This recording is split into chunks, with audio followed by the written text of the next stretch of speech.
Hey, what is up guys? I'm KBHD here, and this is the Samsung Galaxy Note 7. It came out a couple weeks ago, but this is everything you need to know about the phone that I've used as my daily driver since it dropped. So new points for the Galaxy Note 7 are the design refresh, some camera improvements, a bunch of new software features, and explosions.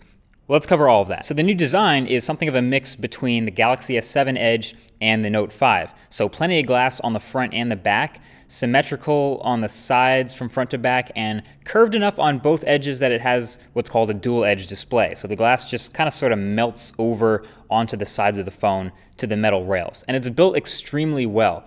Honestly, between this and the Galaxy S7 Edge, Samsung seems to be on top of the build quality game as far as smartphones go right now.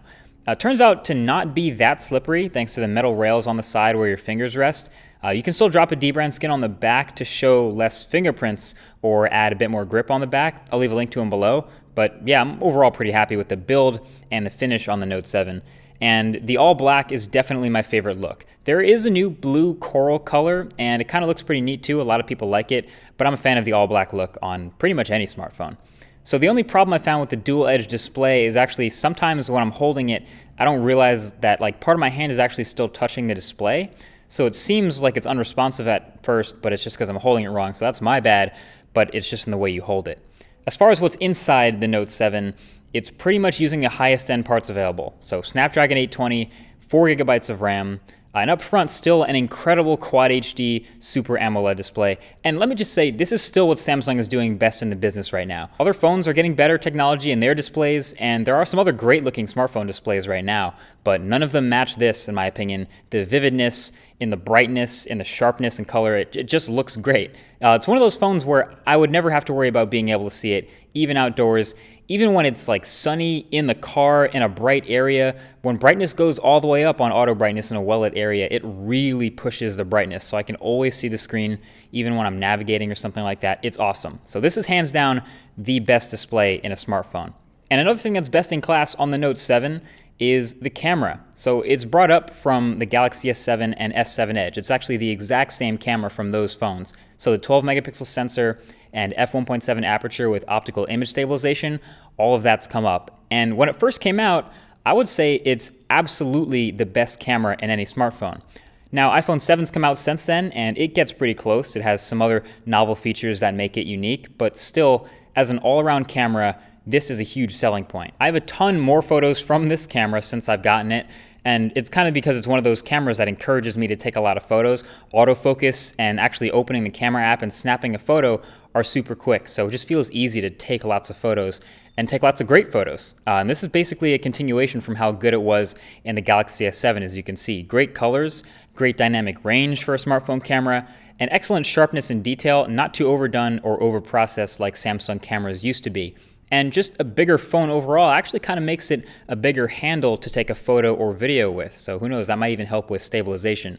So the photos and 4K videos you get out of this phone without even any editing or touch-ups, which you can do in a RAW mode, continue to be really impressive. Now, a big part of what's made the Note series, especially from the beginning when it first came out, a very popular phone with power users like me, is not only the fact that it was always like a really big phone, but it's just always had like all of the latest, all of the best features that Samsung's had to offer. It's packed to the gills with features. It's got the S Pen stylus. It's got multitasking with multiple apps available at the same time. It's basically doing everything it can to take advantage of the high-end hardware that you get. So this phone is full of the best that Samsung makes. And to be fair, Samsung's done a really good job of keeping a lot of the great features in the phone without making the software feel like overwhelming. There used to be just stuff everywhere, but it's pretty tame now. It's actually a little bit more organized, so things are a little bit easier to find. There's a search function in the settings app. So yeah, a lot of neat features are tucked in there, and they're not all screaming in your face. They're just kind of waiting around the corner. So one of the newest, flashiest ones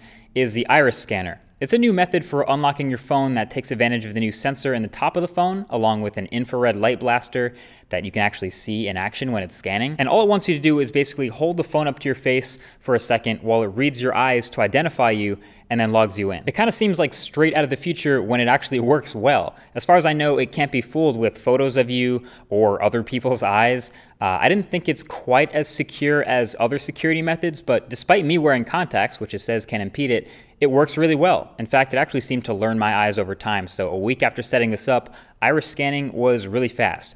I still prefer a fingerprint reader though. Of course, there are other things like the S Pen features that evolve from year to year with the Note. I may not use this thing much, but when I do, it's kind of nice. So the pen itself is now much more sensitive to different levels of pressure. The tip is smaller, so it feels like writing with an actual pen instead of like a marker. And it's now designed so you definitely can't stick it in backwards and break it. Oh yeah, and it's still clicky, in case you were wondering. My favorite new S Pen feature is the ability to screen capture instantly and then convert it into a GIF that you can share. Super useful and actually really fun. Plus, you still have all the capture and drawing tools from before.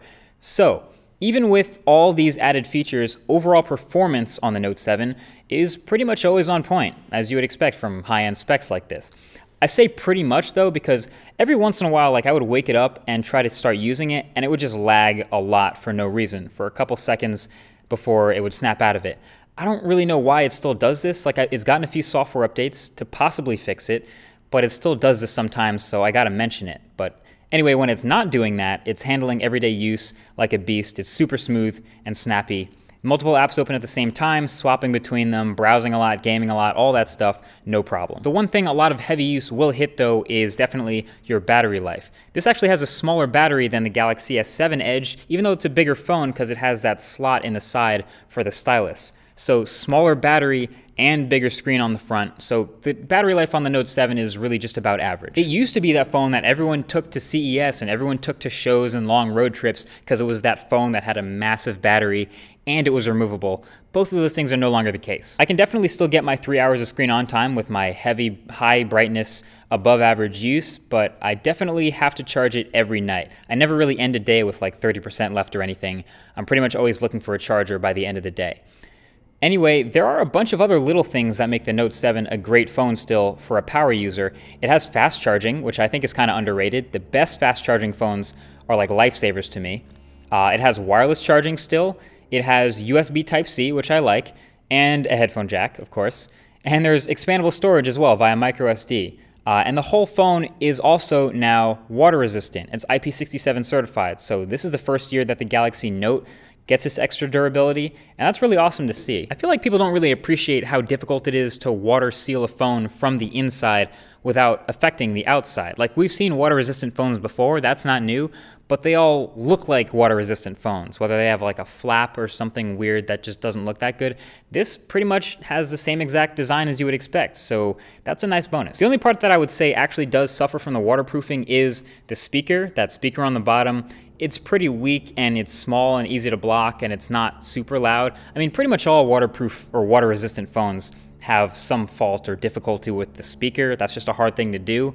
But I think Samsung doesn't really have a big problem with this because previous Samsung phones have had pretty lousy speakers anyway. So it gets moderately loud, but it's pretty tinny and distorted when it gets that loud. So yeah, that's probably the worst part of the phone right there. Now, of course, we got to address the elephant in the room. You've probably been thinking about it this whole review, and that would be explosions. No matter how good a phone is, if 100 of them explode within a month of it being out, that's pretty bad. You kind of messed up. So the Note 7 has a bit of reputation now. I get it. It's really easy to make jokes about.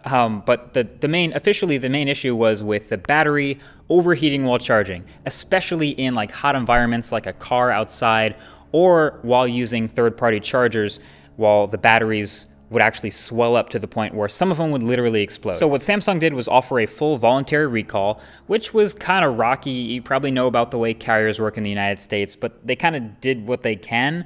But now, so when they're selling Note 7s, you know you have one of the batch that isn't at risk of exploding if it has a little green battery indicator on the front. That is one of the new batch. So if you're on like a flight or something and the flight attendant says, hey, is that a Note 7? You got to power that down for the flight. At least you can point and be like, hey, this is one of the new ones, so it actually won't explode. Mine never exploded, but that doesn't mean it would never have done anything weird, so I did return it. If you have an old one, you should too. Get a new one. I did, and now we're all good. So, assuming we're talking about the new Note 7s, the ones that are now being sold with the green battery indicator, this is the best phone that Samsung makes right now. For sure, right alongside the Galaxy S7 Edge, which I think it can be a toss-up for which phone is better for certain people. This phone is a little bit bigger, has a little bit of a bigger display, but it's just chock full of features. It is stuffed to the gills, and it is still a power user's phone. It's also pricey, but I would say it's also worth the price to have the best camera in any smartphone, the best display in any smartphone, and one of the best experiences that Samsung has ever put together in the Android world.